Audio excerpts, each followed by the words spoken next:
ইরানের নতুন supreme leader হিসেবে দায়িত্ব নেওয়ার প্রায় 1 মাস হতে চলেছে মুস্তফা খামেনির। তবে এখন পর্যন্ত 1 সেকেন্ডের জন্য হলেও প্রকাশ্যে দেখা যায়নি ইরানের নতুন এই সুপ্রিম লিডারের। এদিকে কয়েকটি গণমাধ্যমের খবরে উঠে এসেছে মুস্তফা খামেনি রাশিয়ায় চিকিৎসা নিচ্ছেন। এ নিয়ে আরও বিস্তারিত থাকছে ডেস্ক রিপোর্টে।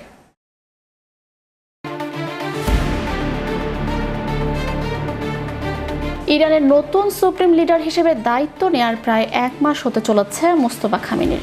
তবে এখন পর্যন্ত 1 সেকেন্ডের জন্য হলেও প্রকাশ্যে দেখা যায়নি ইরানের নতুন এই সুপ্রিম লিডারের। এদিকে কয়েকটি গণমাধ্যমের খবরে উঠে এসেছে মুস্তফা খামেনি রাশিয়ায় চিকিৎসা নিচ্ছেন। ভোর থেকেই মধ্যপ্রাচ্যের দেশগুলোকে লক্ষ্য করে প্রভাব ভিত্তিক ও সুনির্দিষ্ট লক্ষ্যে হামলার কথা জানিয়েছে আইআরজিসি। সলিড ফুয়েল মিসাইল, বহু ওয়ারহেড ও ড্রোনে এসব হামলা চালানোর দাবি বাহিনীটির। দেশ জুড়ে অবৈধভাবে ব্যবহার করা কয়েকশো স্টার্লিং স্যাটেলাইট সরঞ্জাম জব্দের কথাও জানিয়েছে বাহিনীটি। মঙ্গলবার ইরানের মিসাইল ব্যারেজ শনাক্তের কথা জানায় ইসরায়েলের প্রতিরক্ষা বাহিনী আইডিএফ। ইসরায়েলের প্রযুক্তি, অস্ত্র কারখানা ও পুলিশ বাহিনীর অবকাঠামোতে হামলার দাবি করে আইআরজিসি। আকাশ প্রতিরক্ষা ভেদ করে মিসাইল আঘাত এনেছে ইসরায়েলে, তবে তাতে তেমন কোনো ক্ষয়ক্ষতি নেই বলে দাবি আইডিএফ-এর। এদিকে আরব আমিরাতের ফুজাইরা উপকূলের কাছাকাছি ট্যাঙ্কারে ক্ষয়ক্ষতির কথা জানাচ্ছে United kingdom maritime trade operations UKMTO. ধারণা করা হচ্ছে মিসাইলের ধ্বংসাবশেষ পড়ে ট্যাঙ্কারটি ক্ষতিগ্রস্ত হয়েছে। একদিনে 10টি ব্যালিস্টিক মিসাইল ও 45টি ড্রোনের হামলা হয়েছে বলে জানিয়েছে আমিরাতের প্রতিরক্ষা দপ্তর। যুদ্ধ শুরুর পর এ পর্যন্ত 1900 মিসাইল হামলা নিশানা হয়েছে বলে দাবি দেশটির। মিসাইল শার্পনেলের আঘাতে কুয়েতে 2 স্বাস্থ্যকর্মী আহত হয়েছেন।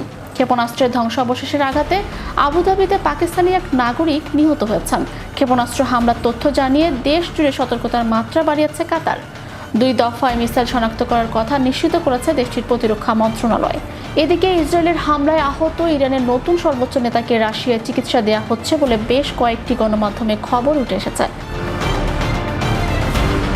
প্রেসিডেন্ট ভ্লাদিমির পুতিনের ব্যক্তিগত আমন্ত্রণে মস্কোতে তিনি উন্নত চিকিৎসা নিচ্ছেন, এমনটাই দাবি করা হচ্ছে। তবে তেহরানে মস্কোর প্রতিনিধি এমন খবর নাকচ করে দিয়েছেন, যদিও ক্রেমলিন এ নিয়ে কোনো মন্তব্য করেনি। ইরানের নিরাপত্তা সূত্রগুলো বলছে আমেরিকার সাথে যুদ্ধবিরতি বা উত্তেজনা কমানোর প্রস্তাব প্রত্যাখ্যান করেছেন মোস্তফা খামেনি। মধ্যস্থতা প্রচেষ্টায় থাকা 2টি দেশ এই প্রস্তাব দিলেও তা গ্রহণ করেনি নতুন সর্বোচ্চ নেতা। নিজের প্রথম ফরেন পলিসি বৈঠকে প্রতিশোধের ব্যাপারে এই নেতা কঠোর অবস্থান নিয়েছেন বলে দাবি করা হচ্ছে। তবে সর্বোচ্চ নেতা কোথায় বা বৈঠকে তিনি সশরীরে অংশ নিয়েছিলেন কিনা তা নিশ্চিত করা হয়নি। Magic Bangla TV, international desk.